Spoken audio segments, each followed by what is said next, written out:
De la información al conocimiento. Aprende minería de datos en programas de código abierto sin ningún costo, con interfaces gráficas de fácil manejo que no requieren ningún tipo de conocimiento previo en informática o lenguaje de programación. Curso diseñado para profesionales de todas las áreas. Usando R como entorno podemos desplegar mineros de datos como el Rarel o como el Factor Miner, importar datos en los formatos clásicos de las bases de datos en CDS o desde programas de análisis como el SPSS, el SAS, el Minitab, inclusive desde Excel. Análisis de principio a fin.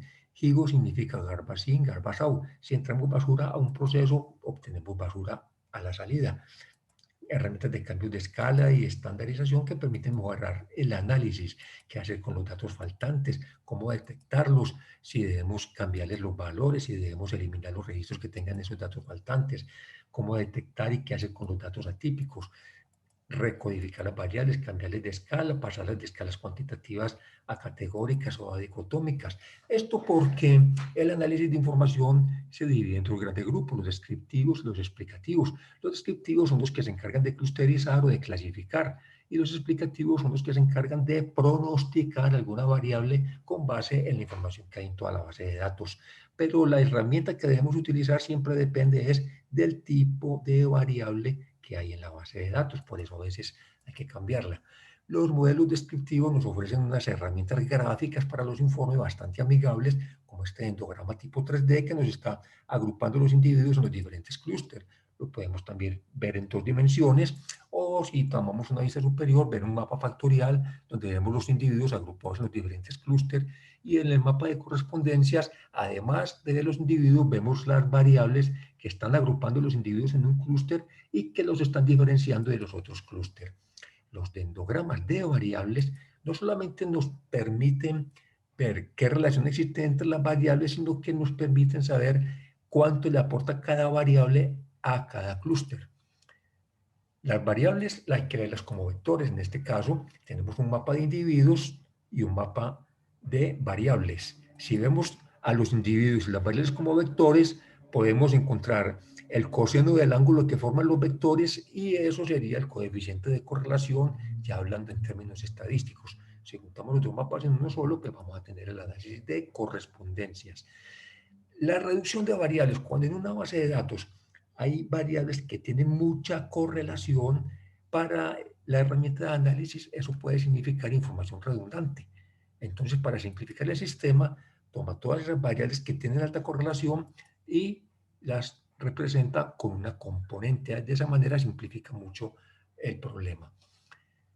Los métodos explicativos, o sea, los de pronósticos, siempre la base de datos la parte en dos o tres grupos. En este caso, un grupo de entrenamiento, que son los datos con los que se hace el algoritmo, otros datos para validarlo y otros datos para hacer las pruebas. No podemos usar todos los datos en la fase de entrenamiento, porque eso sería como si un profesor pusiera en el examen los mismos ejercicios que utilizó en clase para explicar el tema. Si usamos los mismos datos para la fase de prueba, pues nos va a decir que el algoritmo está muy bueno, pero eso sería información engañosa. Lo importante es probarlo con datos que no intervinieron en la creación del algoritmo. Para eso hay herramientas de evaluación para las tres categorías. Los árboles de decisión se basan en la entropía de la información. En este caso, una base de datos que tenía 24 variables, solamente necesito 3 para hacer los mejores pronósticos. ¿Cómo hizo para encontrar esas 3 variables? Porque fueron las que más entropía le tumbaron a la base de datos. Lo podemos usar en aplicaciones de mercadeo, de salud, de manufactura, de finanzas, de seguros, de investigación científica, en todos los campos.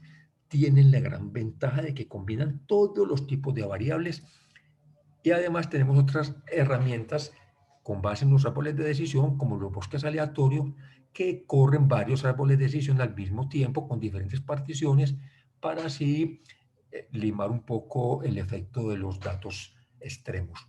Las herramientas de Boston, que cuando en la etapa de validación nos están quedando los mismos registros mal pronosticados, pues entran a mejorar el algoritmo reforzando esos registros.